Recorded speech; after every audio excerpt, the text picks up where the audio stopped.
Hey, thanks for joining me. So, in my whole lifetime as a 2 years into doing this YouTuber comic book reviewing thing, um, we sit here and look at books and art and talk about what we like, what we dislike, the creative process, and what works and what inspires us and what kind of makes us feel like a person's really giving their all, or whether someone is not really passionate about their work.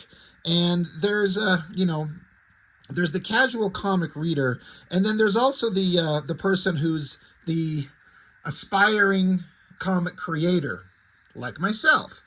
I've wanted to draw comics ever since I was an early teenager and started collecting them, and then suddenly decided that, or discovered that I could draw, give or take, or I at least like to, and I could kind of draw. And I've wanted to draw comics my entire life. Well, here I am, only a couple of months away from 49, and I just do them for myself. I'm like, no one's going to hire me. No one's going to, Marvel's never going to come a calling or anything like that. So, with the world that we live in, with social media and interconnectivity and the ability to print up your own books, you could just make your own stuff, and you can get it into people's hands, and you can get your work seen, even if it's by a small audience. It's kind of nice to get to see stuff that, even if it's just by a small audience, at least some people get to see it. So there's a lot of aspiring artists out there who are just making their own books, making a name for themselves and succeeding. And then there's some of these lunatics out there that decide to pump a whole bunch of effort into something that they can never own or do anything with, really. I am one of those lunatics. This is my He-Man fan comic, Master's End. I finished the last volume of this 1 year ago, and it's been a long burgeoning project that I've done. I started years and years ago, and there were several kind of delays here and there, and but I finally had the opportunity to focus on it, almost full time, essentially, outside of regular life stuff and work. Being that was suddenly a single guy and had a lot of time on my hands, I could start making my fan comic, which I did. And I made, this is Master's End Volume 1. You can see it's a thick book, right? Well, I didn't just make one. There's part 2. Once again, thick book.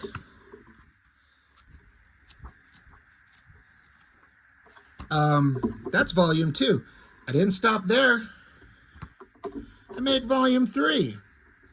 That's 3 volumes. Once again, thick book. 3 graphic novels. I do need to point out that, well, one, I'm having a hard time getting my goddamn camera straight, and it bugs me when I look at it, and things are crooked. This is why I've got such a cut-rate bullshit YouTube channel set up, because I'm poor and stupid. 3 volumes. And this is kind of one complete story. This compromises the entire original story that I'd come up with in my head when I, like my younger brother, who contributed to the art and some story points in all 3 of these here. He bought me the He-Man DVDs for a birthday gift, something like 15 to 20 years ago, and I started rewatching the show for the first time in decades, and I started coming up with story ideas, and I eventually just decided that I want to tell this story. And this is the crazy part. This is the crazy person, where I'm like, I can't do anything with this. I'll never own it. I'll never be able to do anything with it, but no one else is going to hire me. What am I going to do? Sit around and draw X-Men hoping that someone will call? They never will. So I was just like, make the damn comic that you want. Just do it. Make it. And I did. And I got volumes 1, 2, and 3. Didn't stop there. I made book 4. Once again, thick book. Like I was saying, these first 3, I had help from my younger brother, contributed to some art and some story points, but the majority of the art and the main story points are all me, with some assistance from my brother. Then I did volume 4. And this one's all me, story, art, everything. Telling this, like, after I got done with volumes 1, 2, and 3, I kept having more story ideas. I had like concepts and things I wanted to follow up on. I wanted to fill in the gap and tell some more story points that were just sitting in the back of my head, and I couldn't wait to do it. And so I'm like, you know what? Let's get on it. Let's make a Masters of the Universe fan comic volume 4. Didn't stop there. There's volume 5. At the time, the thickest one I'd ever done. I actually forget how many pages are in this, 120. All me, pencils, inks, everything. Masters of the Universe fan comic. Just telling these stories that I've wanted to do. Didn't stop there. There's volume 6. This is the one that I completed last year. I think there's something like 130 pages in this. This is the one that I was working all last year, got it ready for the comic convention that I went to, and completed this basically, essentially 1 year ago as of this recording that I'm doing today. That's volume 6. Now this is actually the end. I guess I could show the back cover to volume 5, because why not? I thought I had kind of a fun idea for that. Then front cover for me there. Back cover for me there, inks by former Image Comic inker Chuck Gibson on that right there, who helped contribute to about 30 pages in the book. So I got to tell the fan story, the fan comic story that I've wanted to for years, and I brought it to fruition, and I had all these ideas in my head forever, and I just wanted to tell it, and I thought that I would never get to the end. I thought that I would never get there, but I just put in the time and the effort, and it's done. And I got to say pretty much everything I wanted to. And I sit back and I can kind of think about the flaws and the things in it that, you know, I could have done better. But ultimately, I made the thing. And this is what I'm talking about when someone's a lunatic. When you make a fan comic that is a property owned by someone else, and you never, ever, ever can do anything with it. Really, it can never see the wider light of day. You're kind of like selling it on the down low as a fan comic, or, you know, offering it up as a freebie if you donate to the channel or something. Hint, hint. By the way, I do have copies of all of these. If anyone's interested, for a donation of $20 per book, I'll send them to you. I have them. But this isn't for me to sit here for the last 8 minutes and suck my own dick, because if I could do that, I'd be on the internet making a lot more money. Crazy person who decides to make a fan comic and dedicate years and years and years of my life to making this fan story come to life. Well, why are we here? Why are we talking about lunatics who do crazy shit?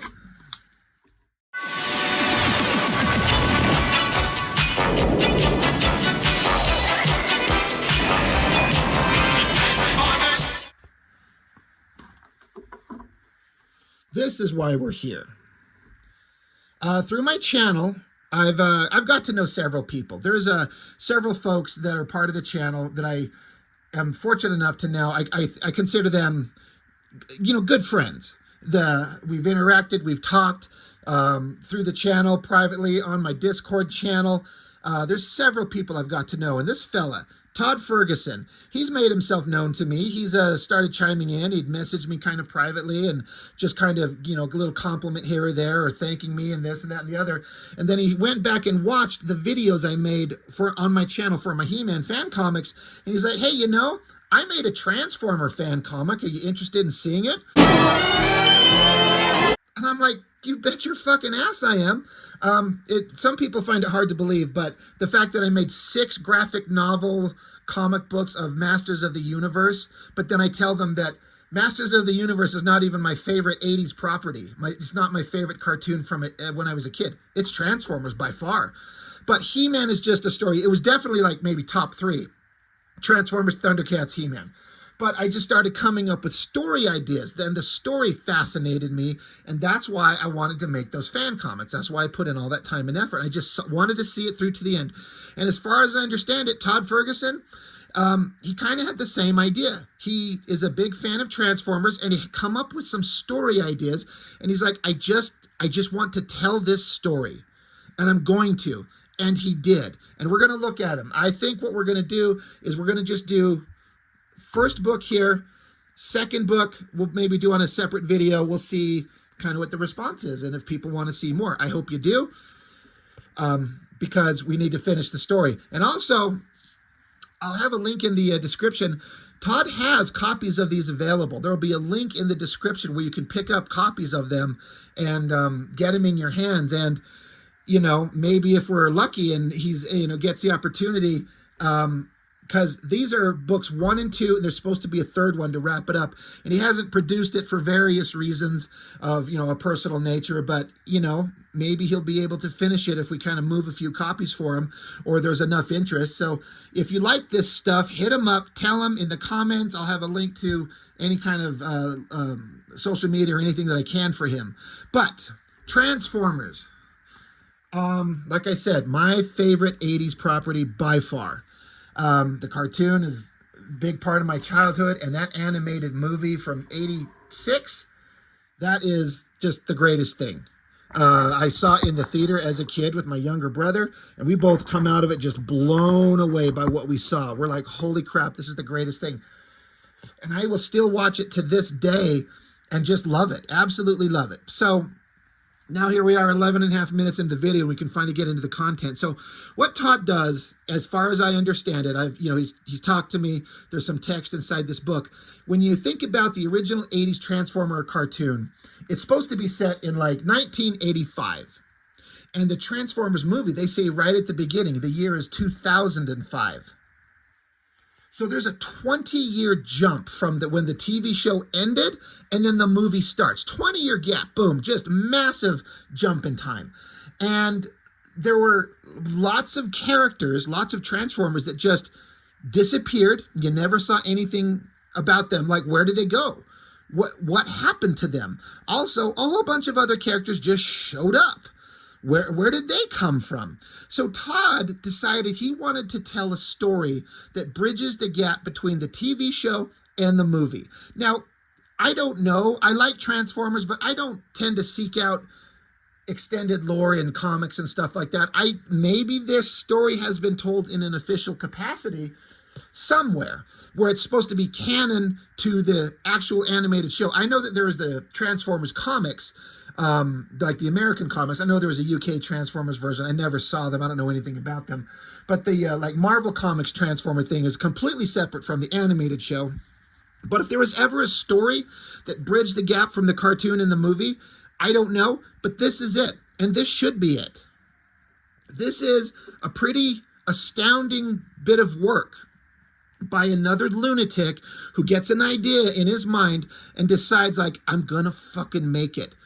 I'm going to wheel it into existence and people can read it, and then you get a personal sense of satisfaction. At least that's what happens to me when I made my fan comic. So Transformers, this book, no matter the cost. Todd, you've shown up on my live streams and personally and given me several valid, completely important, like, critiques on some of my artwork that I've adapted. I have one critique for you.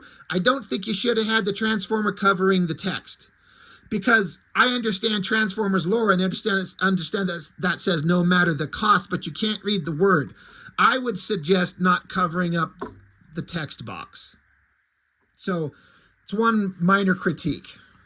But getting into it, so he talks about here how he made, this isn't the first one he's done. There's another, I think it's a 3-part, yeah. Well, I'll just read it here. He says, well, here we are. I didn't think we'd be here when I started this book. I'd lost my job of 13 years at the print shop. I wasn't planning on this, my second series to be printed. When I made my first series, the 3-part Alpha and Omega Transformer story, I worked at said print shop and was able to make my own work. So when I made this, I didn't do it to print regulations, just more to a generic size for online viewing. But as I progressed, I was getting more and more people asking if there was a hard copy printed. It got me thinking more and more if we could make that happen. So basically he's saying he had an original story, which this is the cover for it, where it's a Transformers series, Alpha and Omega.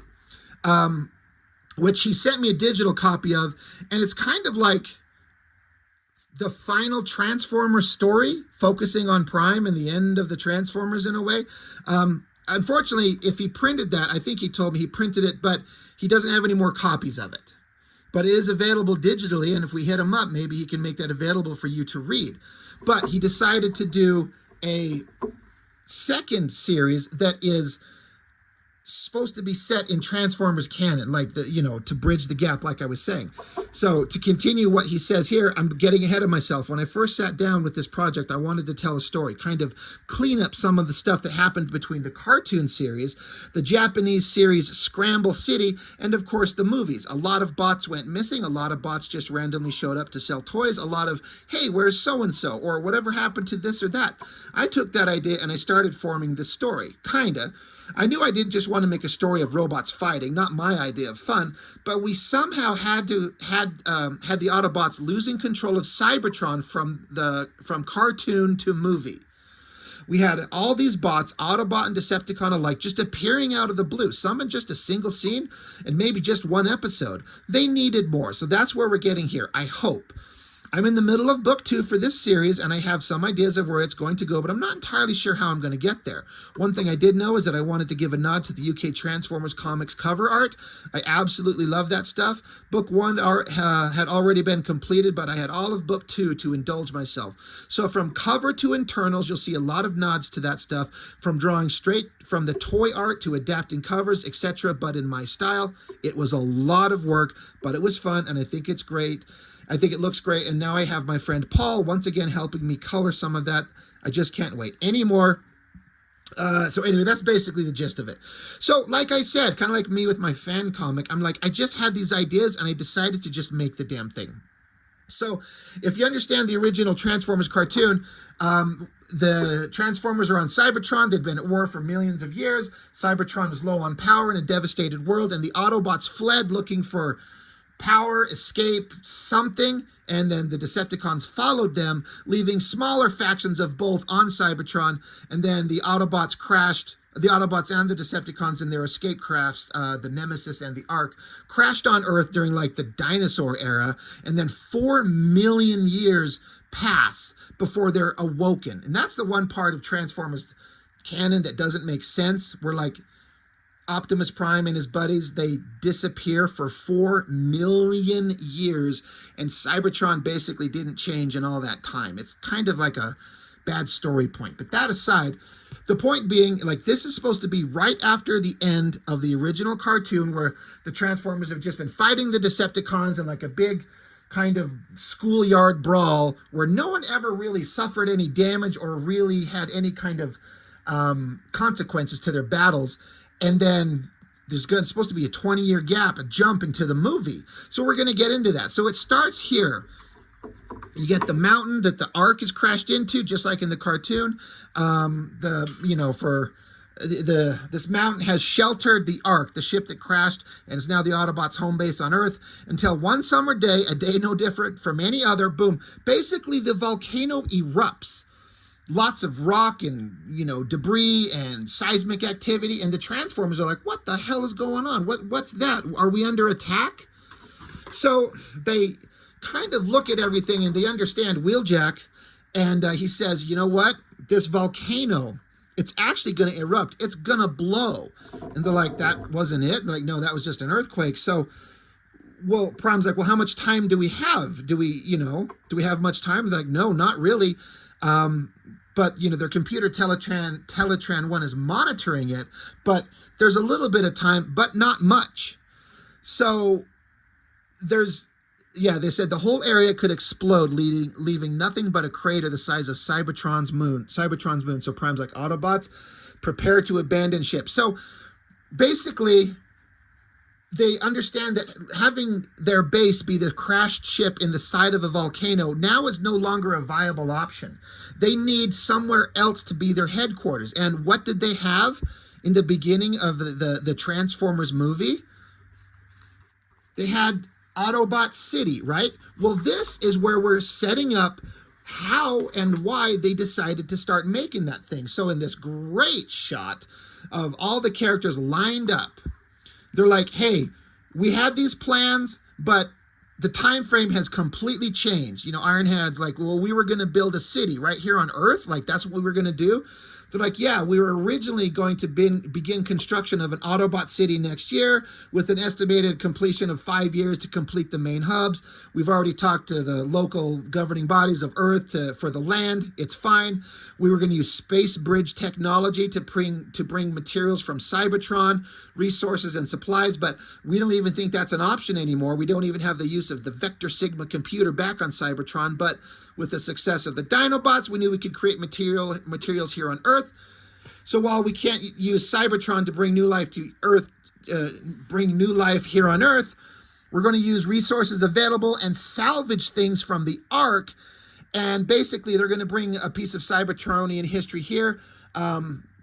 Before the Omega Sentinel projects, the Council of Elders used city formers to guard and protect them. These Titans were not just a city or a base for a council, but actual giant Cybertronian beings, strong defenders that were the last line of defense.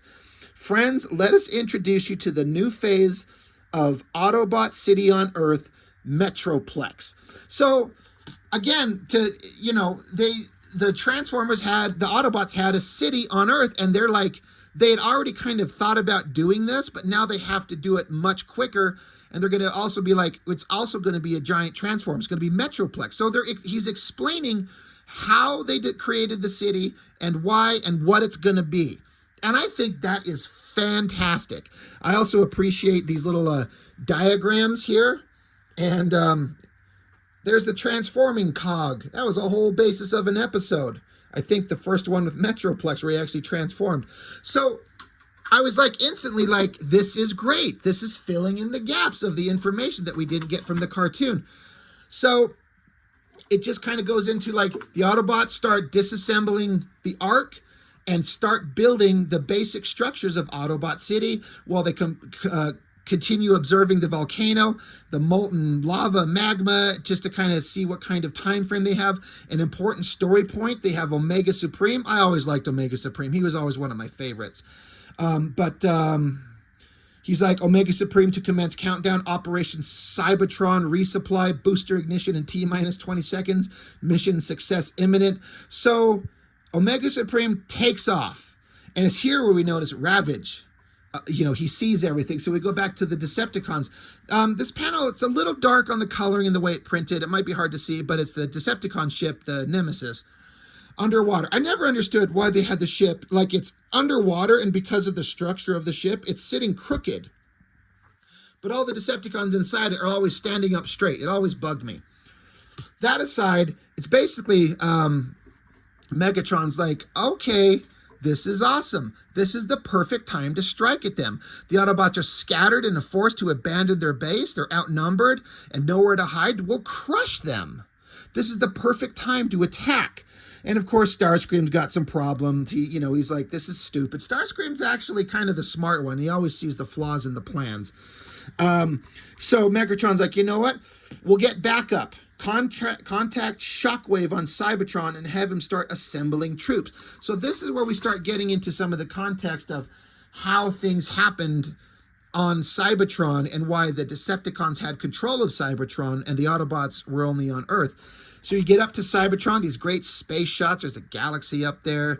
Some of the, I forget the name of these damn, whatever. But the Decepticons flying around. He got Shockwave. He's like, we're still in battle with the Autobots, but we're about to defeat them. And if you tell me to send all the troops to Earth to fight the Autobots there, we're going to lose all headway that we made here. And Megatron says, too bad. Do what I command. Send people, send the bots, and then use your remaining forces and just defeat the Autobots there. Just do what I say. So back on Earth, earthquake is happening, time is getting imminent, and it's, things are getting rough. The time frame is shortened, and Prime's like, you know what? He's got Prime, you got Ratchet, and Prowl? Sometimes my brain just shuts off and I can't remember these names. But like the whole freaking earthquake is happening. Like, we got to get out of here. So like, all right, So we get the classic Autobots transform and roll out. Let's roll.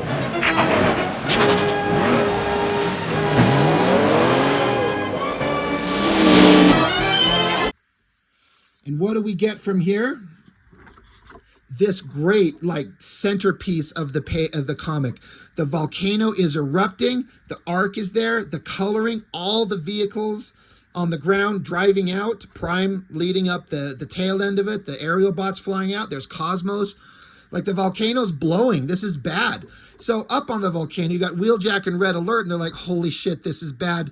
You know, they're kind of cracking some bad jokes. But while they're up there, you know, observing everything, they happen to notice right with the explosion, it was kind of hard to see. I guess, Todd, this is a minor kind of critique. It kind of does exactly what it intends to do, but it also was a little bit hard to read. The Decepticons are silhouette shapes. They're using the explosion of the volcano to mask their approach. But it was kind of hard to see at first. But once you kind of know, and because the text tells me, you can see it. That being said, it's a perfect plot idea. The Decepticons waited for this moment, giant explosion. The Autobots are running and in a panic. And this is when the Decepticons decide to attack. And then Todd will now craft a Autobot Decepticon battle that rivals the assault on Earth from the movie. Like, this should be made into a movie, and the battle here is just as brutal, if not more so, than the one in the movie. It's such a great example of how you can make these comics work. Wheeljack, Red Alert, they're trying to get the hell out of there. Megatron's there. He's like, all right, Autobots, time to die. Obliterate them, leave nothing but scrap. You've got the aerial bots getting away. One of them gets hit here. He goes, you know, he's damaged. Prime is like, all right, everyone run, go, go. You get Skids.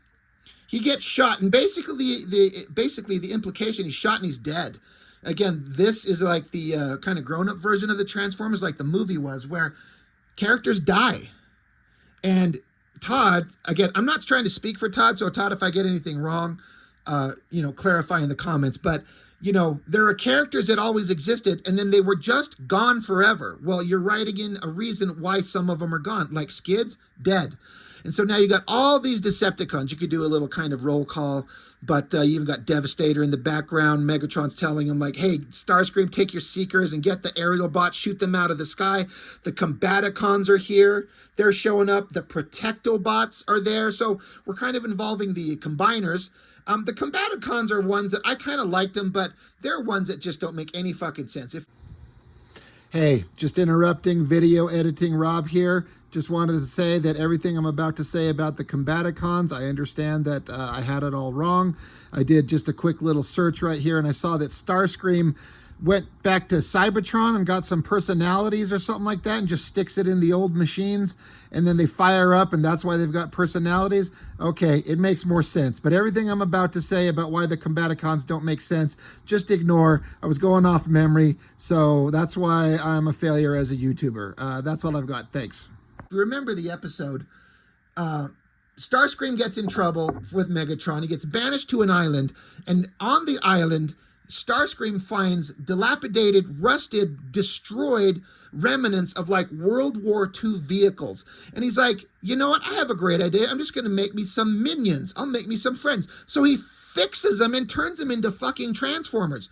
And they all wake up with the ability to transform. They got Energon in them. They've got guns, weapons, voices, established personalities.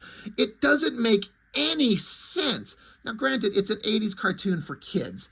But he just takes an old busted 1940s era Jeep and turns it into a walking, talking, sentient Decepticon with a personality and likes and dislikes.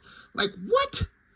It doesn't make any sense. But that aside, you got the Combaticons, the Protectobots show up, and the Combaticons form Bruticus. So he's stomping around. There's a great shot. Meanwhile, Air Raid, he's the guy who got shot over here. I actually thought this was kind of interesting. I never paid too much attention to the aerial bots in terms of what kind of jets they were, because I kind of like jets. So he's an F-15. This guy down here is a Harrier. That's obviously a Concorde. That's an F-4. That's an F-16. But I like the idea, like Air Raid, he's an F-15, he's an Eagle, and he's being chased by the Seekers, and they're all F-15 Eagles. I'm like, that's actually kind of interesting because they're all the same jet. Why does that matter? It shouldn't, it doesn't, but fuck you, whatever. I like it. And for a second, I'm like, why has he got sparks coming out of the bottom? Like, oh, right, wait, he got shot. So it's just, whoops, smacking my camera. He's just damaged. So he's like, holy shit, I'm damaged. I'm trying to find help. Where's help? Anybody out there? So Starscream, Thundercracker, Skywarp, they're showing up. They're chasing him down. They're cackling at him, saying that you can't get away from us. Air Raid's like, I'm being engaged. Holy shit. Does anyone read me? Air Raid's trying to get away, and Starscream's like, you pathetic fool. There's no escape. Prepare to be nullified. Starscream has some kind of like nullifier beam, right? So Air Raid kind of ducks, dips, dives, dodges, and ducks. Dodge, duck, dip, dive, and dodge. Around the mountain, goes around a corner. So Starscream's like, you can't hide. And off to the side, you see suddenly he's forming onto, I think he has to be one of the legs, they formed Superion. Hell yeah. Superion is there. He's like, come fight me. I'm going to punch your robotic asses out of the sky. I love this shot. The tail end of Starscream, the F-15 jet flying towards Superion. But the Decepticons are actually smart. While Superion is distracted, he gets blasted from behind from the other Decepticon jets. They call them the Coneheads, if you know what they are. When they transform the noses of the jets, form the top of their heads. They look kind of silly, but they call them the Coneheads. Thrust, Dirge, and Ramjet. I had Ramjet as a toy as a kid, as a secondhand toy, and the little fucking joint that connects the wing to the body was broken in a way that it would never connect, and I was always so mad because I always thought that jet looked really cool. I always wanted another Ramjet. I don't think these jets are actually any kind of real versions of anything.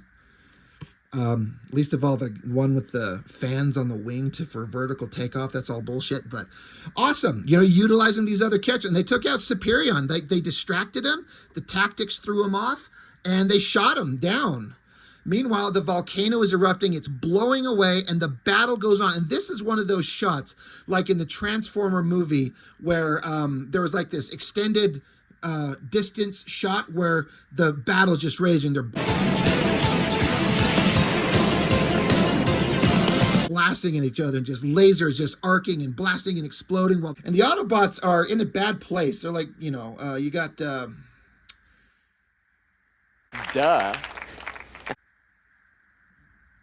I am so mad I can't think of his name. I do this all the time. Duh. Prowl, right? Duh. And Brawn, you know, they're just like, holy shit. He's like, Prime, this has probably got bad news. I can't pick up the aerial bots that might be offline. We're picking up a fourth wave of Decepticons coming in. I don't see how we can get out of this. Like, the Autobots are in a really bad place. So we get this awesome shot of Prime standing there, and he's like, acknowledged, Prowl, thank you. I have visuals on the Decepticons. Gather the wounded and regroup on the west end embankment. Find what cover you can. I'll buy some time with some cover. Fire Prime out. So Prime gets his trailer. You remember the thing that just always disappears? And he has Roller. I think I only ever remember that I can recall that Roller ever was shown in one episode that I can remember. But the trailer opens up and you got the little rolling thing, and it could kind of extend into a little weapons platform. Now, I always thought that this little thing was kind of cool, but I couldn't imagine it had much firepower considering its size, but that's not the point. Prime gets out his little guy. He's like, Roller, start firing. Like, we got to defend our bots. We got to defend our homies. So opens fire, starts shooting, and the battle, you know, it's just going on. There's explosions everywhere. Some of them are getting hit.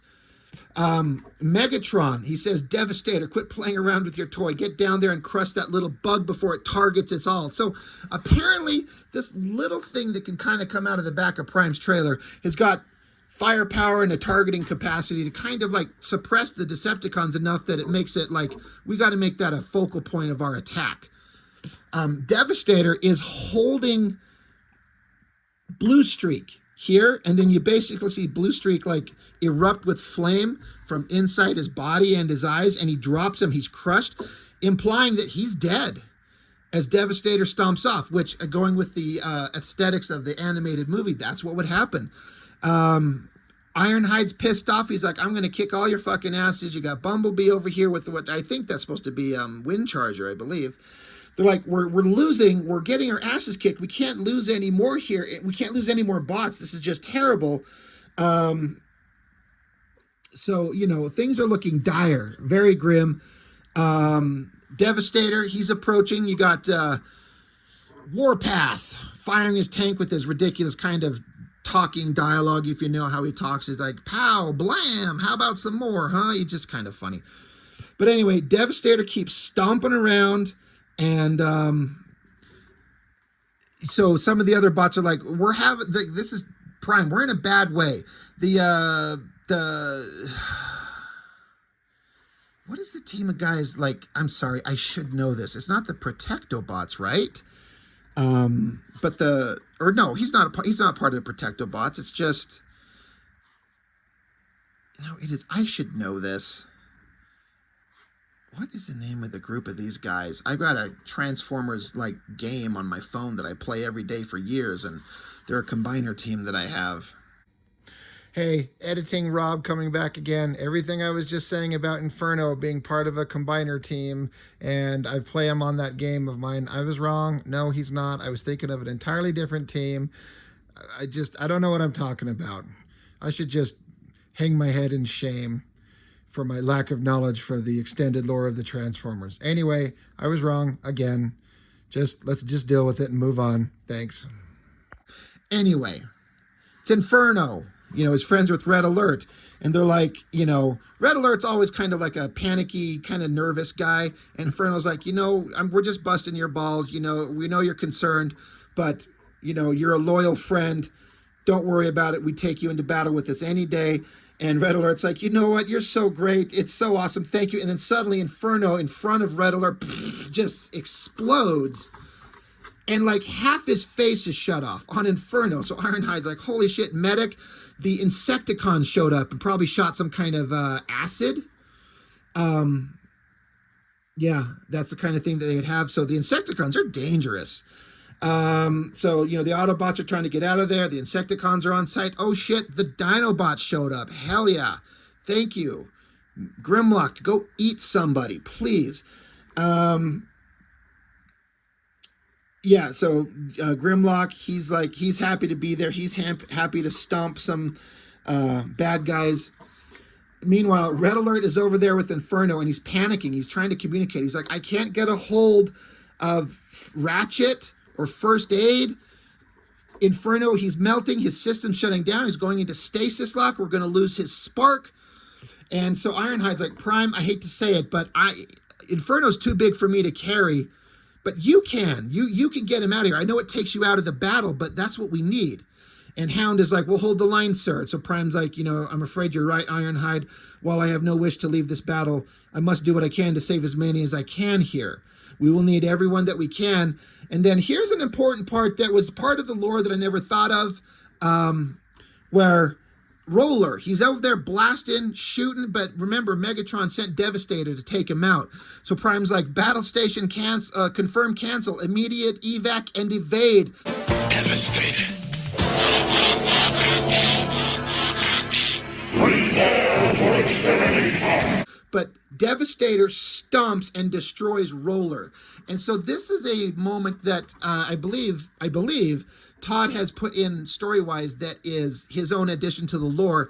It says here, which is, I love all these shots. It says, Optimus Prime, one of the largest, strongest, and widest of all Autobots. He has taken on the role of protector of all life, including all sentient life on his new home, Earth. He fights unceasingly to defeat the Decepticons to end their civil war. The Autobot leader can split into 3 autonomous modules. The Commander, the primary robot and brain construct known as Optimus Prime. 2, Roller, the Autobot scout car, a spy who operates up to 1,200 miles away. And 3, the Autobot mobile headquarters. The combat deck is equipped with a versatile mechanic and powerful artillery drone. Injury to one module is felt by the other 2. The feedback from the destruction of the two modules is more than his system can manage, and Optimus is forced into a stasis lock, allowing his overloaded core time to attempt repairs to the extreme damage. It could not have come at a worse time for the battered Autobots. So I don't know that specific kind of like, it's like their nervous systems are intertwined and damage on one is felt by the others. I don't know that was ever part of the cartoon lore. It's an interesting and kind of fun addition. It is a massive power crutch, I would say, for Prime, where you could have 3 autonomous, self-operating things. And if one gets damaged, all of them feel it. Feels like it's kind of like a bad idea. But if that's how it's built, then it's just something you learn to work around. That aside, I'm not complaining. It's just an interesting kind of like, oh shit. But Prime falls, he drops his gun, falls to his knees, and he's out. Right at the worst possible time, because the Decepticons have rallied. Megatron's there, he's like, the mighty Optimus Prime has fallen. Now slaughter the rest of them to the last. This ends today. Decepticons attack. And that is the end of book 1. Their defenses are broken! Let the slaughter begin! So then we get, this is a cover to the original book that I was talking about. That's like the end story of the Transformers. And then you get book 2, Call to Arms, which I have here, which does pick up on this storyline. And it continues, and it's believe me, if you're interested in what you just saw, you're interested in this one too. We'll do that one in a separate video. Here we are 40 minutes into it. I know I spent 15 minutes sucking my own dick with my own comics, but we're talking about people who like to make fan comics and put in passion and love and blood, sweat, and tears and time to create a story that you never can personally own in terms of like a legal or financial means, but you made this and it works. Like this battle is just as brutal as anything that happened in the Transformers movie, maybe more so. I always get kind of like, indie comics are kind of, hit and miss. It depends on the quality and who's making them and what they kind of know. But fan comics based on stuff that I love, I'm like, what kind of horrible stuff is a person going to do? Which I've had people tell me, my fan comics, my Master's End stuff, I made them very adult. I killed a lot of characters. I had some people change allegiances. I made the story I wanted. And I've had some people tell me it's too violent, it's too dark, it's not. He-Man was lighthearted. I'm like, yeah, I know. And kid me loved it. Adult me wants some more Conan the Barbarian type shit and in adult situations and consequences to the actions. And that's what I love about the Transformers movie, and that's what I love about this comic. And it's so nice to read a fan fiction work that like adheres and respects the lore, the characters, the stories, and you could slot it right in, and this is what happened, and it just enriches the story altogether. Everything about this just makes everything more coherent. And in my mind, this is kind of like canon. This is what happens. This, because it all links up and it all fits together. And that is fantastic. So again, this is just book 1 of this story. We will do book 2, but the thing is we don't get to see book 3 unless Todd has time and ability, and he has talent and ambition and ability, but whether there's time to put it together, to put the work into it that he needs, like all of us, it's kind of a commitment, and it's hard to do, but maybe this will help get him on the right track. Like I said, I'm going to have a link in the description with a place where you can pick up some copies of these. I'll try to have links, I will have links to his social media. Hit him up. Tell him if you like it. Tell him if you want more.